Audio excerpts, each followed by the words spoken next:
കർത്താവിൻ്റെ പരിശുദ്ധമായ നാമം വാഴ്ത്തപ്പെടുമാറാകട്ടെ. അനുഗ്രഹിക്കപ്പെട്ട ഈ നല്ല പ്രഭാതത്തിനായിട്ട് കർത്താവിന് സ്തോത്രം ചെയ്യുന്നു. ഒരു പ്രഭാതം കൂടെ കണ്ട് കർത്താവിനെ സ്തുതിപ്പാൻ ദൈവം ഇടവരുത്തിയ ദൈവത്തിൻ്റെ മഹാകരുണയ്ക്കായിട്ട് ദൈവത്തിന് സ്തോത്രം ചെയ്യുക. ഈ സന്ദേശം കേൾക്കുന്ന എല്ലാ പ്രിയപ്പെട്ടവർക്കും കർത്താവ് യേശു ക്രിസ്തുവിൻ്റെ നാമത്തിലുള്ള പ്രഭാത വന്ദനങ്ങളെ ഈ നിമിഷം അർപ്പിക്കട്ടെ.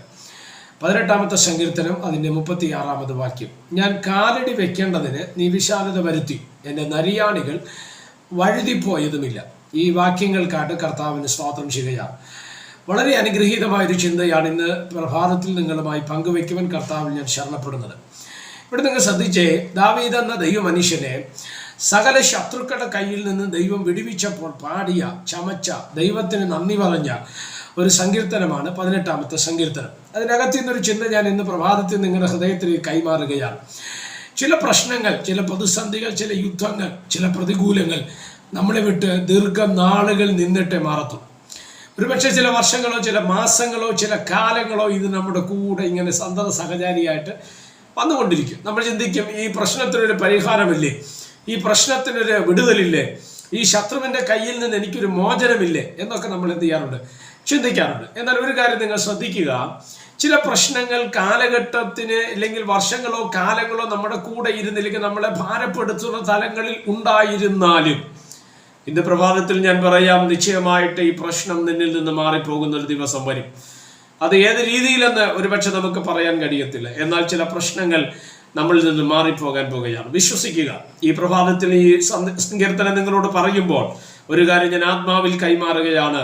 അത് സ്തോത്രം, ദൈവം നിന്നെ ശത്രുക്കളുടെ കയ്യിൽ നിന്ന് വിടുവിക്കുന്ന ഒരു ദിവസം വരും. അതൊരു സമാപ്തിയുടെ ദിവസമാണ്. നിന്നെ വിടുവിക്കുന്ന ഒരു ദിനം വരുമെന്നുള്ള കാര്യം മറക്കരുത്. പ്രത്യാശയോടെ നമുക്ക് കാത്തിരിക്കാം. ഓക്കെ, ഈ 16-ാം വാക്യത്തിൽ എന്താ പറയുന്നത്? സ്തോത്രം, ഞാൻ കാലടി വെക്കേണ്ടതിന് നീ വിശാലത വരുത്തിയോ. ദാവീദ് അത് പറയുകയാണ്. കാലടി വെക്കേണ്ടതിന് എന്ന് പറഞ്ഞതിൽ അർത്ഥം എന്നതാ, നേരത്തെ പറ്റത്തില്ലായിരുന്നു. കാലെടുത്ത് വെക്കാൻ പോലും നിർവാഹമില്ലാത്ത രീതിയിൽ പ്രതിസന്ധികൾ ഇല്ലെങ്കിൽ മുൻപിലുള്ള വഴികൾ അടഞ്ഞുപോയ, ഇടുങ്ങിപ്പോയ സാഹചര്യങ്ങൾ നമ്മുടെ ജീവിതത്തിനകത്ത് കടന്നു വരുന്നുണ്ട്. സ്തോത്രം. എന്നാൽ സങ്കീർത്തനക്കാരൻ ദാവീദ് പറയുകയാണ്, എൻ്റെ കാലടികൾ ഒരു സമയത്ത് വയ്ക്കുവാൻ തക്കവണ്ണം കഴിഞ്ഞിരുന്നില്ല, എന്നാൽ ഇപ്പോഴെനിക്ക് കാലടികളെ മുന്നോട്ടെടുത്ത് വയ്ക്കാം. കാര്യം, ദൈവം എനിക്ക് വിശാലത വരുത്തുവാൻ തക്കവണ്ണം ഇടവന്നു. എന്താ അതിൻ്റെ അർത്ഥം? ഇന്ന് പ്രഭാതത്തിൽ ഈ സന്ദേശം നിങ്ങളോട് ഞാൻ ആത്മാവിൽ കൈമാറുമ്പോൾ ഒരു ദൂത് ഞാൻ നിങ്ങളോട് പറയാം. അത് സ്തോത്രം, കാലുകൾ പോലും എടുത്തു വയ്ക്കാൻ കഴിയാത്ത രീതിയിൽ വഴികൾക്കകത്ത് ദുർഘടമേടുകൾ കയറി വന്നപ്പോൾ, വഴികൾ ഞെരുങ്ങിയപ്പോൾ, മുന്നോട്ട് പോകുവാൻ നിർവാഹമില്ലാതെ വഴികൾ അടഞ്ഞു പോയപ്പോൾ, അല്ല നമ്മൾ ഭാരപ്പെട്ടില്ലേ? സ്തോത്രം, നമ്മൾ വേദനപ്പെട്ടില്ലേ? നമ്മൾ ഞെരുക്കം അനുഭവിച്ചില്ലേ? പക്ഷെ പ്രത്യാശയ്ക്ക് വകയുണ്ട്. ഇന്ന് പ്രഭാതത്തിൽ ഈ വാക്യം നിങ്ങളോട് പറയുമ്പോൾ നിന്റെ കാലടികൾ എടുത്തു വയ്ക്കത്തക്ക രീതിയിൽ നിന്റെ വഴിയെ വിശാലതയിലേക്ക് കൊണ്ടുവരുവാൻ ദൈവം ശക്തനാണ്. അതുകൊണ്ട് നമുക്കിന്ന് പ്രഭാതത്തിൽ പ്രത്യാശയോടെ, പ്രതീക്ഷയോടെ നമുക്ക് കാത്തിരിപ്പാൻ തക്കവണ്ണം ഇടവരട്ടെ. അതാണ് സങ്കീർത്തനക്കാരൻ ദാവീദ് പറയുന്നത്.